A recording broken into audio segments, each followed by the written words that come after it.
कोविड-19 विशेष कार्यक्रम के अंतर्गत प्रस्तुत है कोरोना वायरस संक्रमण की वर्तमान स्थिति पर चर्चा, जिसे प्रस्तुत कर रहे हैं आकाशवाणी संवाददाता आनंद श्रीवास्तव। इस कार्यक्रम में आमंत्रित स्वास्थ्य विशेषज्ञ हैं डॉक्टर संजय पांडे। नमस्कार। पल पल आगे बढ़ने वाली जिंदगी को कोरोना संकट ने एक नई दिशा दी है। पहले हम कई बार अपने प्रति लापरवाह हो जाते थे, लेकिन अब खुद की सुरक्षा पहले नंबर पर है। स्वच्छता के लिए स्वच्छ भारत अभियान लंबे समय से चल रहा है, लेकिन इस महामारी ने व्यक्तिगत साफ सफाई की अहमियत को और बढ़ा दिया है। यहां वहां थूकने के क्या गंभीर परिणाम हो सकते हैं, ये भी ज्यादातर लोगों को समझ में आने लगा है। जिंदगी का ये दौर कठिन जरूर है, संघर्ष लंबा है, राह मुश्किल भी है, लेकिन हमारी सतर्कता, जागरूकता और सावधानियों के सहारे भरोसा है कि हम इस मुश्किल चुनौती से बाहर आ जाएंगे। कोरोना पर विजय हासिल करने का एकमात्र उपाय है सरकारी दिशा निर्देशों को अपनाना। कोविड-19 से आप दूर रहें, संक्रमण से बचे रहें, इसीलिए आकाशवाणी पर हम लेकर आते हैं ये खास कार्यक्रम। आज के इस कार्यक्रम में हमारे साथ हैं वरिष्ठ स्वास्थ्य विशेषज्ञ डॉक्टर संजय पांडे। डॉक्टर संजय, कार्यक्रम में आपका बहुत बहुत स्वागत है। जी नमस्कार। नमस्ते। डॉक्टर संजय के साथ हम परिचर्चा शुरू करें इससे पहले हम अपने श्रोताओं को बता देना चाहते हैं कि अगर वो भी इस कार्यक्रम से जुड़ना चाहते हैं तो हमें फोन कर सकते हैं। हमारा टोल फ्री नंबर है 1800115767।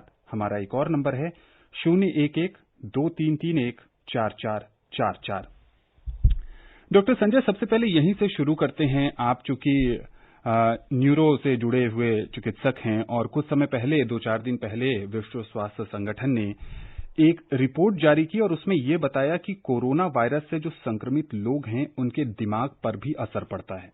आपसे ये जानना चाहेंगे कि क्या कोई खास आयु वर्ग है जिसके दिमाग पर असर पड़ता है, या फिर हर कोविड पॉजिटिव के दिमाग पर असर पड़ता है, और अगर पड़ता है तो ये कितने लंबे समय तक रहता है? हाँ, जैसा आपने कहा कि WHO की रिपोर्ट अभी आई है जी, लेकिन पहले भी कुछ ऐसे रिपोर्ट्स आए हैं कि कोरोना का इफेक्ट दिमाग पर पड़ता है। और दिमाग अगर बोले तो ब्रेन और जो हमारा पेरिफेरल नर्वस सिस्टम है, दोनों पर पड़ता है। जी। तो यह प्रभाव कई बार बीमारी के लक्षण के पहले भी हो सकता है। जैसे कुछ मरीजों को सूंघने की दिक्कत या टेस्ट की समस्या चालू हो जाती है जी। इसके पहले कि उनको बाकी लक्षण आए, जैसे बुखार की समस्या या खांसी जुकाम की समस्या। तो यह एक प्रारंभिक लक्षण हो सकता है और इससे पहचान हो सकती है कि हाँ, मरीज को कोरोना के लक्षण आने वाले हैं। लेकिन एक बार कोरोना के लक्षण आ गए, जैसे खांसी हो गया, जुकाम हो गया, तो कई बार बहुत ही स्मॉल परसेंटेज ऑफ पेशेंट जिसमें कोरोना एक सीवियर कैटेगरी का होता है जी। उसमें दिमाग पर असर हो सकता है। जैसे कई बार इंकेफ्लाइटिस की तरह की प्रेजेंटेशन हो सकती है, जिसको हम दिमागी बुखार कहते हैं जी। या कई बार पेरिफेरल नर्व सिस्टम का इन्वॉल्वमेंट हो सकता है, जिसमें हाथ पैरों की नसें कमजोर हो सकती हैं। और कई बार इस तरह की भी समस्या हो सकती है कि मरीज अचेतना की अवस्था में जा सकता है। जैसा कि अगर बहुत देर तक ऑक्सीजन का प्रभाव ब्रेन को न मिले तो यह अचेतना की अवस्था हो सकती है। लेकिन इस तरह के मरीजों की संख्या बहुत ही कम है और ऐसा तभी होता है जब हम प्रारंभिक लक्षणों को नजरअंदाज करें और बीमारी का कंट्रोल या बीमारी का ट्रीटमेंट ना करें। तो इसमें घबराने वाली कोई बात नहीं है, लेकिन हाँ, इसके बारे में सतर्क जरूर रहना चाहिए, जागरूक जरूर होना चाहिए। और अगर इस तरह के कोई लक्षण होए तो अपने डॉक्टर के साथ शेयर करना चाहिए ताकि आपका जल्द से जल्द इलाज हो सके। तो जब व्यक्ति कोरोना से मुक्त हो जाता है, उसकी रिपोर्ट कोरोना नेगेटिव आती है, तो जो दिमाग पर पड़ने वाला असर है वो भी समाप्त हो जाता है या वो कुछ समय तक रहता है? देखिए, कुछ जो असर हैं, जैसे कई लोगों को जैसे एंजाइटी की समस्या होती है जी। तो कहने के लिए तो दिमाग पे असर है, लेकिन उसका कोई दिमाग पे डायरेक्ट असर नहीं पड़ रहा है, लेकिन आपके अंदर एक एंजाइटी है या कई बार एक पैनिक अटैक की हमें कोरोना हो गया, अब क्या होगा, आस पास के लोग क्या सोचेंगे, घर जाऊंगा तो पता नहीं हमारा वेलकम होगा या हमें कुछ दिन और आइसोलेशन में रहना पड़ेगा। तो अगर मैं अपने जॉब पे दोबारा जाता हूं तो जो हमारे आसपास के लोग हैं, जॉब करने वाले या हमारे कलीग हैं, वो हमारे बारे में क्या सोचेंगे। तो इस तरह से एक एंजाइटी एक ऐसा दुष्प्रभाव है जो कि देखा गया है कोरोना के पेशेंट, खासकर जब वो रिकवर हो जाते हैं या अगर उनके घर में कोई कोरोना का पेशेंट है तो उनके मन में भी एक समस्या आ जाती है कि कहीं हमें न बीमारी हो जाए जी। अगर होगा तो किस तरह का होगा, मामूली वाला होगा या सीवियर वाला होगा जी। तो इस तरह से एक दिमाग पे प्रभाव पड़ता है। लेकिन इस पे भी निर्भर करता है कि उस आदमी की इमोशंस कैसी है और उस आदमी की इमोशन से लड़ने की क्षमता कैसी है। जी। तो अगर हम उसको सही जानकारी दें और ये बताएं कि हाँ कोरोना के जो बीमारी है अगर हो भी गई तो मेजॉरिटी ऑफ द जो पेशेंट है वो ठीक हो जाते हैं और अगर सीरियस प्रॉब्लम होती भी है तो वो भी ठीक हो जाते हैं। जी। तो इस तरह से हम पैनिक, एंजाइटी या जो भी डिप्रेशन के सिम्टम हैं उससे काबू पा सकते हैं। जी बिल्कुल। जो भी श्रोता ये कार्यक्रम सुन रहे हैं, जैसा कि डॉक्टर संजय बता रहे हैं कि बिल्कुल घबराने की जरूरत नहीं है और चाहे वो कोरोना का मरीज ठीक होकर अपने घर जा रहा है या दफ्तर जा रहा है, घर और दफ्तर दोनों जगह के लोगों को ये समझने की जरूरत है कि उनको सोशल डिस्कनेक्ट न करें, उनको अपनाएं। कोरोना एक दूसरी बीमारी जैसी ही चीज है और ठीक हो जाने के बाद आप संक्रमित नहीं होंगे। इसलिए सकारात्मक माहौल बनाएं जिससे कि वो मरीज अगर किसी भी तरह की दुविधा में भी है तो वो फिर से अपनी सामान्य जिंदगी में वापस लौट सके। डॉक्टर संजय, एक दूसरा महत्वपूर्ण प्रश्न ये है, अगर देश की राजधानी दिल्ली की बात करें हम, तो दिल्ली में पिछले कुछ समय से अगर हम 10 दिन पहले जाते हैं तो अचानक से जो मरीजों की संख्या है वो 3000 के आसपास लगातार आ रही थी। पिछले 2-3 दिनों में यहां मरीजों की संख्या कम हो गई है। अब एक सवाल यहां पर उठता है कि क्या जो बहुत सारे स्वास्थ्य विशेषज्ञ कह रहे थे कि कोरोना का कोई पीक आने वाला है और वो अलग अलग शहरों में अलग अलग समय पर आएगा, क्या दिल्ली में वो पीक आकर चला गया? हाँ, आपने बिल्कुल सही कहा कि अगर हम दिल्ली के बारे में एक स्टडी करें जी, तो जून के महीने में ऐसा लग रहा था कि पैनिक एक हो रहा है जी। आज 3000 मरीज, कल 3500 मरीज और एक दिन तो जहां तक मुझे याद है करीब 4000 के आसपास भी पेशेंट आए थे। बिल्कुल। और अस्पतालों में बेड की कमी थी और लोगों को लगता था कि अगर हम बीमार हो गए तो पता नहीं हमें बेड मिलेगा कि नहीं मिलेगा। जी। लेकिन अगर अभी लास्ट 10-15 डेज का अगर अभी आप देखते हैं आंकड़े तो नंबर ऑफ टेस्ट बढ़े हैं। जी। जैसे अब रोज 22,000-23,000 टेस्ट हो रहे हैं। आज का मैं आंकड़ा देख रहा था कि करीब 13,000 टेस्ट हुए हैं। जी।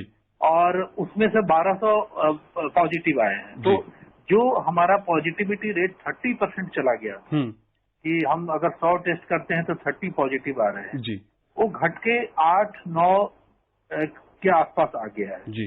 कल का तो शायद 7.5% था। जी।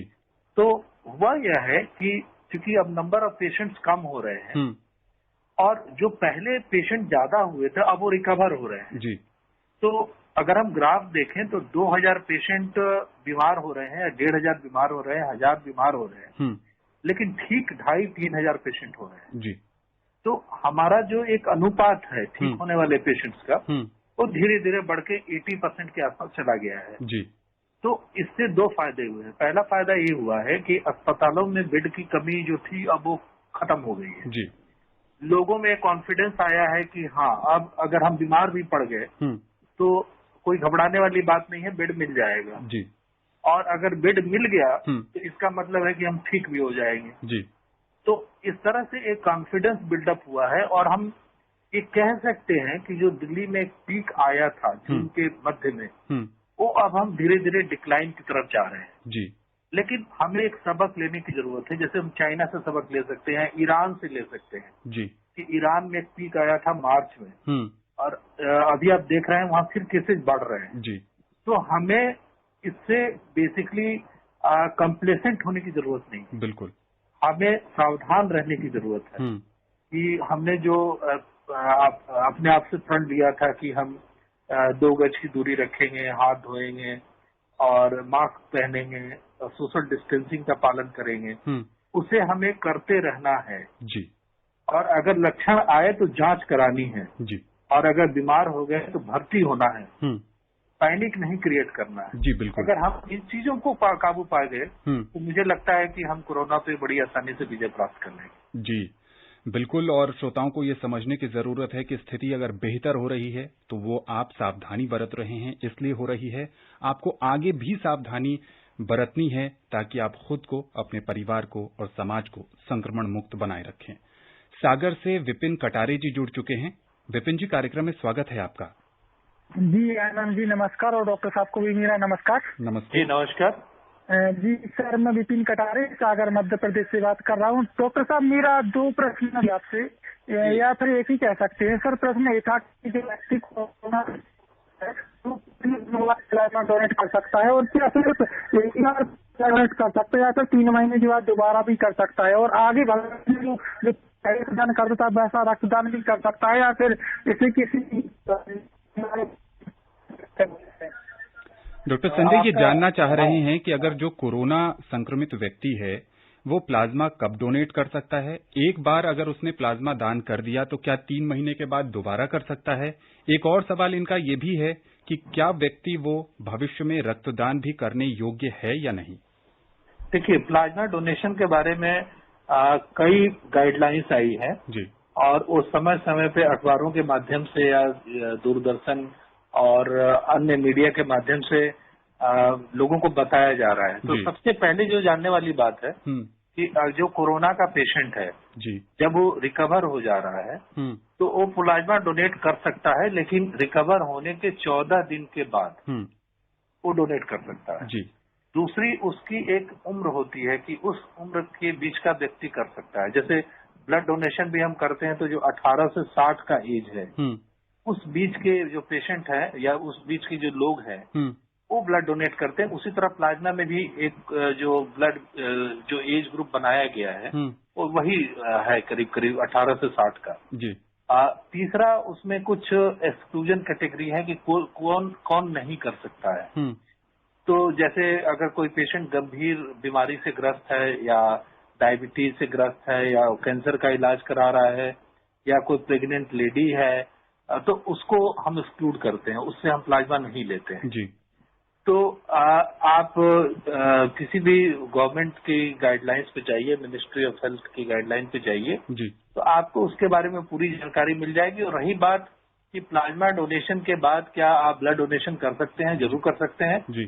जैसे हम ब्लड डोनेशन भी करते हैं तो रिकमेंडेशन यही है कि 3 महीने के अंतराल में हम एक दोबारा ब्लड डोनेशन कर सकते हैं, अनलेस अनटिल हमारे पास और कोई समस्या ना हो जिसकी वजह से ब्लड डोनेशन हम ना कर पाए। तो प्लाज्मा डोनेशन करने के बाद आप 3 महीने के बाद दोबारा से ब्लड डोनेशन कर सकते हैं, उसमें ऐसी कोई दिक्कत नहीं है। जी बिल्कुल। और जैसा कि कहते हैं कि रक्तदान जीवन दान है, इस समय कोरोना संकट के इस दौर में अगर आप प्लाज्मा दान करते हैं तो वो भी जो कोरोना के गंभीर मरीज हैं उनको एक नया जीवन देने में बहुत मददगार साबित होगा। दादरी से प्रभु राम जी हैं। प्रभु जी, कार्यक्रम में स्वागत है आपका। प्रभु जी, आप हमें सुन पा रहे हैं? प्रभु जी की आवाज लाइन कट गई है शायद। प्रभु जी, आप सवाल पूछिए अगर लाइन पे हैं तो।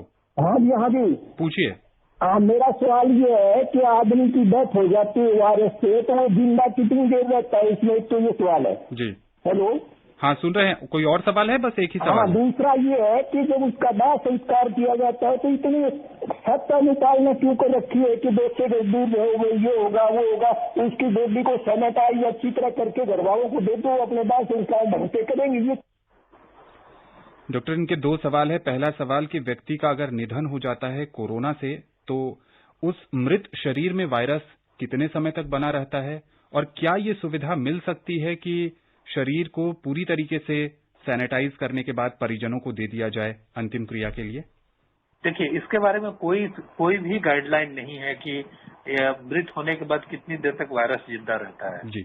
लेकिन रिकमेंडेशन यही है कि मृत होने के बाद जल्द से जल्द हम बॉडी को डिस्पोज कर दें और उसका दाह संस्कार कर दें जी। और जहां तक रही बात की सैनिटाइज करके बॉडी को घर में देने की बात, तो इस तरह के गाइडलाइन इसलिए बनाए गए हैं जी। कि मरने के बाद वो व्यक्ति घर वालों को कम से कम इन्फेक्ट करे जी। और इसीलिए गाइडलाइन बनाए गए हैं कि दाह संस्कार के समय भी ज्यादा लोग न जाएं और एक संख्या निर्धारित की गई है कि उस संख्या से ज्यादा लोग न जाएं ताकि ऐसा न हो कि मृत व्यक्ति से कोरोना का संक्रमण दाह संस्कार में जाने वाले लोगों में फैल जाए। तो ये आपकी सुरक्षा के लिए है। जी बिल्कुल। समाज की सुरक्षा के लिए है। तो इसे फॉलो करने से आपको फायदा होगा, आपके समाज को फायदा होगा। गवर्नमेंट ने अपने लिए गाइडलाइन नहीं बनाई है, समाज के लिए गाइडलाइन बनाई है, लोगों के हितों को ध्यान में रख के गाइडलाइन बनाई है। जी बिल्कुल, और कहते हैं कि समय के साथ बदलाव बहुत जरूरी है और आज के समय की यही मांग है, जैसा कि डॉक्टर संजय बता रहे हैं कि अंतिम क्रिया के लिए जो सरकारी दिशा निर्देश हैं हमें उसी को फॉलो करना चाहिए। जौनपुर से राजधर मिश्र जी हैं। राजधर जी, कार्यक्रम में स्वागत है आपका। नमस्कार सर। नमस्ते डॉक्टर साहब को मेरा नमस्कार। जी नमस्कार। डॉक्टर साहब, मेरा 3 सवाल है सर। मेरा पहला सवाल है कि अभी मीडिया में खबर आई थी कि सर रूस ने कोई वैक्सीन तैयार कर लिया है, क्या सब सही है या गलत है? और सर मेरा दूसरा सवाल है कि जो कोरोना मरीज ठीक होकर घर पे आते हैं, सर मैं देखता हूँ कि लोग इसे बहुत दूरी बनाए रखते हैं, कहीं हमारे बच्चों को ना हो जाए या इनको दोबारा ना हो जाए, क्योंकि ऐसा सुनने में आया था कि कहीं कहीं दोबारा होगा है। और सर मैं तीसरा सवाल कर रहे हैं कि हम लोग गाँव रहने वाले हैं सर, ग्रामीण भाग के, तो सर अभी यहाँ पे लोग खेती बाड़ी वाला काम चालू है सर, इसमें मजदूर आते जाते रहते हैं सर, जो कहाँ आते हैं, कैसे आते हैं, कैसे जाते हैं सर, जैसे किस तरह सावधानी बरतें सर कि कोरोना मुक्त हम लोग रहें। जी, आपके मैंने तीनों सवाल सुन लिए और मैं तीनों का बारी बारी से आंसर दूंगा। जी, सबसे पहले ये जानना चाहते हैं कि वैक्सीन पर क्या प्रगति है? जी, तो जहाँ तक रूस के एक वैक्सीन की बात कर रहे थे जी, तो वैक्सीन बनाना एक बहुत ही जटिल प्रक्रिया है और इसको कई स्टेज से गुजरना होता है। तो जहाँ तक हमने भी अखबारों में पढ़ा कि रूस ने मानव ट्रायल कर लिया है जी, तो मानव ट्रायल करने के बाद भी जब वैक्सीन दिया गया तो वैक्सीन से कितने दिन तक एंटीबॉडी रही। जी, जैसे मान लीजिए हमने आज वैक्सीन लगाया और एंटीबॉडी 2 हफ्ते में गायब हो गई तो वैक्सीन का फायदा नहीं है। जी, तो हमें ये देखना पड़ेगा कि वैक्सीन लगाने के बाद एंटीबॉडी कम से कम 6 महीने 1 साल तक शरीर में रहती है या नहीं रहती है। जी, दूसरा, वैक्सीन के कई बार दुष्प्रभाव होते हैं। तो हम पेशेंट, हम जिसको भी वैक्सीन लगाते हैं, जो वॉलंटियर होते हैं, जी, तो ये देखते हैं कि 1 हफ्ते में, 2 हफ्ते में, 3 हफ्ते में, 1 महीने, 2-3 महीने में वैक्सीन का कोई साइड इफेक्ट तो नहीं हो रहा है। जी, तो इन सब चीजों को परखने में, जांचने में समय लगता है।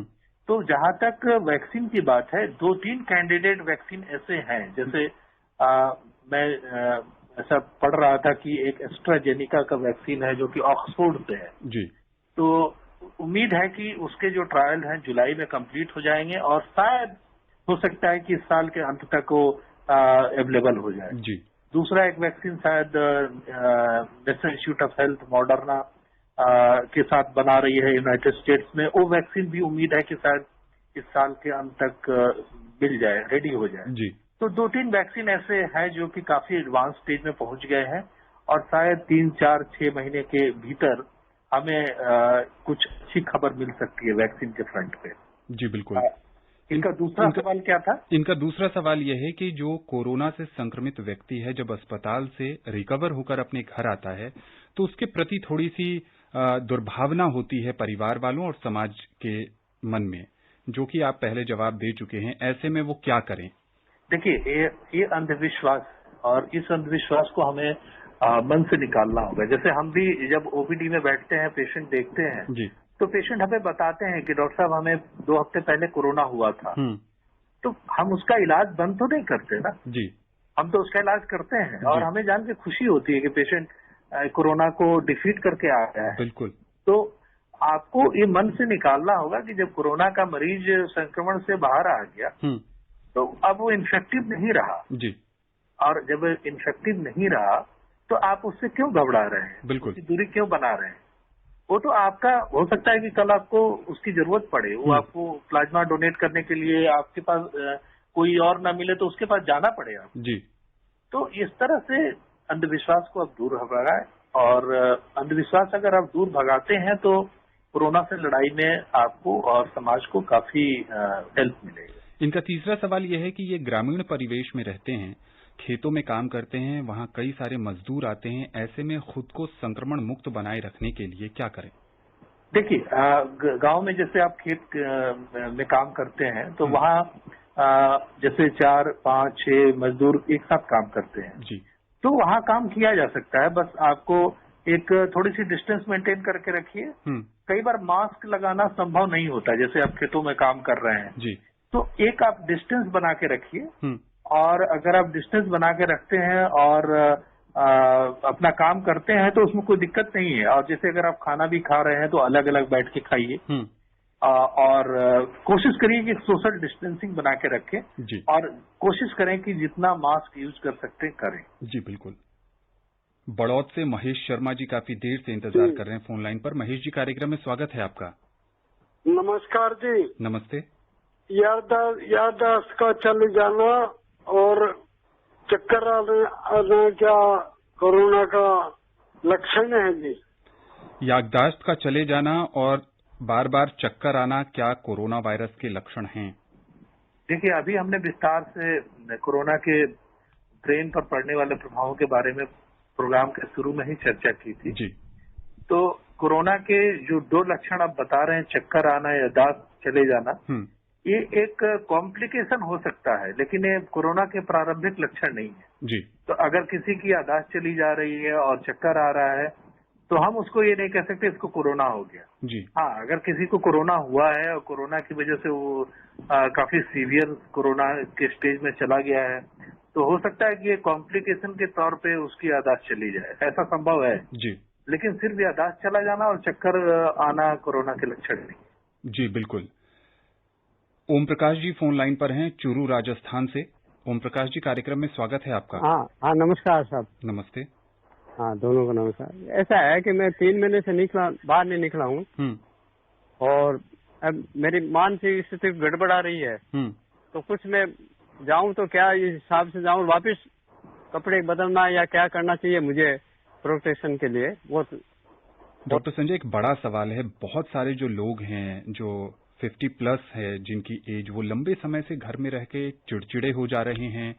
बाहर की ताजी हवा नहीं लेने के कारण वो फ्रेश महसूस नहीं कर रहे हैं। जैसा कि ये भी बता रहे थे ओम प्रकाश जी कि अगर वो बाहर जाते हैं तो वापस लौटकर क्या सावधानी बरतें और खुद को सकारात्मक बनाए रखने के लिए क्या करें? देखिए, बहुत जरूरी है कि हमें बहुत ज्यादा पैनिक क्रिएट करने की जरूरत नहीं है। जैसे अगर आप ऑफिस में काम कर रहे हैं जी, या खेत में काम कर रहे हैं या स्कूल में पढ़ा रहे हैं तो आप अपना काम चालू करिए। अब तो ऑन लॉकडाउन 2 चालू हो गया है जी। अभी भी आप घर में क्यों हैं? जो भी आप काम कर रहे थे उस काम को आप चालू करिए। अब तो बाजार भी खुल गए हैं, दुकानें खुल गई हैं। जरूरत है जो प्रिकॉशन है उसको लेने की। बिल्कुल। अगर आप प्रिकॉशन लेते हैं, जैसे मास्क पहनते हैं, सोशल डिस्टेंसिंग मेंटेन करते हैं, हाथ बार बार धोते हैं, साफ सफाई का ख्याल रखते हैं, तो आप अपने काम पे जाइए और अपना काम करिए। इनका सवाल था कि वापस लौटकर क्या सावधानी बरतें, क्या कपड़े बदलें, नहाएं, क्या करें? देखिए, वापस आके जैसे अगर आप ऑफिस जा रहे हैं तो आप कपड़े जरूर बदलें जी, और जो घर में साफ कपड़े हैं उसको पहन लें और जो आप पहन के आए हैं उसको धोने में डाल दें। तो छोटी छोटी चीजों में सावधानी अगर आप बरतते हैं तो आपकी दैनिक जो दिनचर्या है मेरे ख्याल से अब तो नॉर्मल हो जानी चाहिए। जी जी। मुंबई से एसके नागर जी हैं। मुंबई देश के उन शहरों में शामिल है जहां बहुत ज्यादा कोरोना संक्रमित लोग सामने आ रहे हैं। नागर साहब, कार्यक्रम में स्वागत है आपका। अच्छा, नमस्कार। नमस्ते। अभी तक मेरा ये बोलने का पहला ही मौका है, फोन लगता ही नहीं। आज लकीली फोन लग गया है जी। मेरे को ये पूछना चाहता है कि जेल के अंदर कोरोना वायरस कैसे पहुंच जाता है? ये महाराष्ट्र की 4-5 जेल ऐसी है जहाँ 1000 से ज्यादा कैदियों को जो है कोरोना वायरस हो चुका है जी। और दूसरी बात ये कि कहीं पे बढ़ता है, कहीं पे घटता है, तो बढ़ने का कारण क्या है? ये जी डॉक्टर, आज का आंकड़ा सुना 28,000 के ऊपर पहुंच गया है। तो ये इसका बढ़ने का कारण क्या है? ये पहला सवाल ये है कि जेल में कोरोना वायरस कैसे पहुंच गया? जी, कोरोना वायरस दिखता नहीं है जी। जैसे आप जेल में किसी के आने जाने पे प्रतिबंध लगा सकते हैं, अब वायरस पे प्रतिबंध नहीं लगा सकते हैं जी। जैसे कोई मान लीजिए कि पुलिस वाला या कोई कैदी या कोई भी जेल में काम करने वाला स्टाफ है, अगर वो कहीं बाहर से अंदर आ रहा है जेल में तो कोरोना वायरस आ सकता है जी। और अगर एक बार आ गया तो एक इंसान से दूसरे इंसान में फैल सकता है, क्योंकि कई बार 80% लोग तो एसिम्प्टोमेटिक होते हैं। बिल्कुल। तो जेल में या कहीं भी रेस्टोरेंट में कहीं भी कोरोना, इसलिए तो सरकार बार बार कहती है कि अब सोशल डिस्टेंसिंग बनाइए। तो जेल में भी जा सकता है कोरोना वायरस। और जहां तक केसेस के बढ़ने घटने का सवाल है जी, केसेस इसलिए बढ़ रहे हैं, इसका जो सबसे मेन कारण है कि अब टेस्टिंग ज्यादा हो रही है जी। अगर आप जून का आंकड़ा ले फर्स्ट वीक का तो करीब 1.25 लाख 1.5 लाख टेस्टिंग हो रही थी। आज टेस्टिंग करीब 2,80,000 या 90,000 हो रही है जी। तो नंबर डबल हो गए हैं। तो अगर आप मान लीजिए कि 10% केस पॉजिटिव आ रहे हैं तो अगर आप 1200 सैंपल टेस्ट करेंगे, 1,20,000 टेस्ट करेंगे तो 12,000 पॉजिटिव आएंगे। 2,80,000 करेंगे तो 28,000 पॉजिटिव आ रहे हैं जी। तो नंबर ऑफ टेस्टिंग बढ़ने की वजह से नंबर ऑफ केसेज बढ़ रहे हैं। जी बिल्कुल। महाराष्ट्र से अरुण जी हैं। अरुण जी, कार्यक्रम में स्वागत है आपका। हाँ जी, मैं पूछना चाहता हूँ कि अगर रिकवरी रेट 100% हो गया सर जी तो वैक्सीन की कितनी रहेगी जरूरत? एक बड़ा सवाल है डॉक्टर संजय कि अगर रिकवरी रेट जो इस समय भारत में लगभग 63% के आसपास है, अगर वो 100% पर पहुंच गया तो वैक्सीन की फिर उस समय अहमियत किस तरीके से होगी? जी, ये सवाल आपका बहुत ही महत्वपूर्ण सवाल है जी। इसमें यह देखने वाली बात होगी कि कोरोना का जो संक्रमण है आगे किस तरह से बिहेव करता है और अगर हर्ड इम्यूनिटी आ जाती है जी और 50-60% पॉपुलेशन ऑलरेडी इन्फेक्टेड हो जाता है तो हो सकता है कि इम्यूनिटी अपने आप आ जाए। लेकिन जी एक वल्नरेबल पॉपुलेशन है जैसे अस्पतालों में काम करने वाला कर्मचारी जी, पुलिस, बस ड्राइवर, सफाई कर्मचारी जो कि एक पब्लिक को डील करता है, पब्लिक के साथ बैठता है जी, उसको वैक्सीन की जरूरत रहेगी जी, उसे हमें वैक्सीनेट करना पड़ेगा जी, क्योंकि उसको इन्फेक्शन के ज्यादा चांस होते हैं जी। तो वैक्सीन की अहमियत रहेगी, वैक्सीन की अहमियत कम नहीं होगी। जी बिल्कुल। और वैक्सीन के लिए दुनिया भर की प्रयोगशालाओं में अथक परिश्रम किया जा रहा है। राजधानी दिल्ली से हार्दिक जी हैं। हार्दिक जी, कार्यक्रम में स्वागत है आपका। हाँ, हेलो, नमस्कार। नमस्ते। मेरा ये सवाल है आपसे कि अभी कोरोना के समय में अपने 3 महीने से घरों में बंद हूँ जी, तो अभी मैं अगर बाहर जाऊंगा या तो मैं कुछ प्रिकॉशन के साथ, नहीं तो अगर मैं बाहर जाता हूँ तो अगर मैं कुछ बाहर का खाता हूँ तो मैं उसको किस तरीके से खाऊं, अगर मैं खाऊं या फिर ना खाऊं? ये बच्चे लग रहे हैं डॉक्टर संजय और ये कह रहे हैं कि 3 महीने से ये घरों में हैं। अगर ये बाहर जाएं और बाहर का कुछ खाना खाना चाहते हैं तो क्या खाना सुरक्षित है या फिर अगर वो खाना चाह रहे हैं तो क्या सावधानी बरतें? देखिए, जैसे आप खाने में कोई फल खा रहे हैं, सब्जी खा रहे हैं जी, तो उसको आप सैनिटाइज नहीं कर सकते, उसको आप अच्छे से धोएं जी और धो के खाएं। जी, और अगर आप कुछ पैक्ड फूड खा रहे हैं तो जो बाहर की पैकिंग है जी, उसको हटा दें जी, और अंदर का खाना तो आप खा सकते हैं। जी, लेकिन जो रिकमेंडेशन है कि अगर आप बाहर खाने जा भी रहे हैं तो भीड़ से बचें और कोशिश करें कि न जाएं जी, और ग्रुप में न जाएं। जी, जी। समय बहुत कम है संजय, जैसे कि उनके प्रश्न से ये लग रहा था बच्चे बाहर जाते हैं, कुछ चटपटा खाते हैं, स्ट्रीट फूड खाना चाहते हैं। 1-2 लाइन में क्या वो इस समय सुरक्षित है खाना या नहीं? देखिए, जैसे अनलॉकडाउन चालू हो गया है और मैंने भी देखा है कि बाजार में मिठाई की दुकान खुल गई है और कई सारी दुकानें खुल गई हैं तो वहाँ पूरा प्रिकॉशन लेके आप कभी कभी जा सकते हैं लेकिन कोशिश यही करनी है कि सोशल डिस्टेंसिंग बनाए रखें जी, और साफ सफाई का पूरा ख्याल रखें। जी बिल्कुल। डॉक्टर संजय, आकाशवाणी के इस खास कार्यक्रम से जुड़ने के लिए और विशेषज्ञ राय साझा करने के लिए आपका बहुत बहुत शुक्रिया। जी, धन्यवाद। तो जैसा कि डॉक्टर संजय बता रहे हैं कि अनलॉक 2 की प्रक्रिया पूरे देश भर में चल रही है। ऐसे में आप काम पर जरूर जाएं, लेकिन जो सरकार की ओर से दिशा निर्देश हैं, मास्क पहनने का, हैंड हाइजीन को मेंटेन करने का और सुरक्षित दूरी का पालन करने का, इसको जरूर अपनाएं। स्वस्थ रहें, खुशहाल रहें। नमस्कार। कोविड-19 विशेष कार्यक्रम के अंतर्गत अभी आप सुन रहे थे कोरोना वायरस संक्रमण की वर्तमान स्थिति पर चर्चा, जिसे प्रस्तुत कर रहे थे आकाशवाणी संवाददाता आनंद श्रीवास्तव। इस कार्यक्रम में आमंत्रित स्वास्थ्य विशेषज्ञ थे डॉक्टर संजय पांडे। ये कार्यक्रम आकाशवाणी के समाचार सेवा प्रभाग द्वारा प्रस्तुत किया गया। इसे आप हमारे mobile app news on AIR पर भी सुन सकते हैं। इस कार्यक्रम के संबंध में अपनी प्रतिक्रिया आप हमें ईमेल कर सकते हैं। पता है airnsdtalks@gmail.com। ये कार्यक्रम फिर से सुनने के लिए लॉगिन करें हमारी वेबसाइट newsonair.com।